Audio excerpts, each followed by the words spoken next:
வணக்கம் உறவுகளே. நான் என்எஸ்கேயை பற்றி எனக்கு தெரிஞ்ச தகவல் சொல்கிறேன்.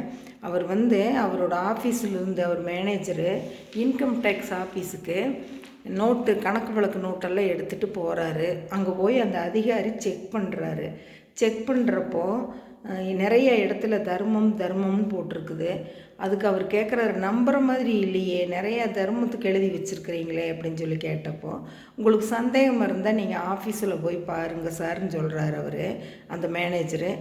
இந்த அதிகாரியும் அங்கே போகிறாரு. மாறுவேடத்தில் போய், என்னோடய பெண்ணுக்கு கல்யாணம் வச்சுருக்கிறேன், எனக்கு உங்களோட உதவி வேணும், பணம் ஒரு 1000 ரூபா கொடுங்கன்னு சொல்லி கேட்குறாரு.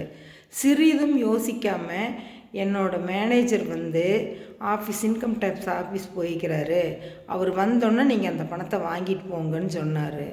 உடனே இவர் நினச்சிட்டாரு, நம்ம யாருன்னே தெரியாமல் கேட்டால் கூட பணம் தர்றாரு, இப்போ எவ்வளோ உதவி செஞ்சுருப்பார் எல்லாத்துக்கும் அப்படின்னு சொல்லிட்டு, உங்களுக்கு கிருஷ்ணன் பேர் வச்சுருக்கக்கூடாது, கர்ணன் பேர் வச்சுருக்கணும் அப்படின்னு சொன்னாரம்மா. அந்த காலத்தில் அந்த மாதிரி நிறைய பேர் உதவி செஞ்சுட்டு இருந்திருக்காங்க. இப்பவும் நிறைய பேர் வெளியே தெரியாமல் உதவிகள் செஞ்சுட்டு தான் இருக்கிறாங்க. நம்மளுக்கு முடிஞ்ச வரைக்கும் யாருக்காவது உதவி செய்யலாம். உங்களுக்கு பிடிச்சிருக்கும்னு நினைக்கிறேன். பிடிச்சிருந்தால் லைக் பண்ணுங்கள், ஷேர் பண்ணுங்கள், சப்ஸ்கிரைப் பண்ணுங்கள், பெல் பட்டன் அமுத்துங்க. இந்த நாள் இனிய நாளாக எல்லோருக்கும் அமையட்டும். தேங்க்யூ.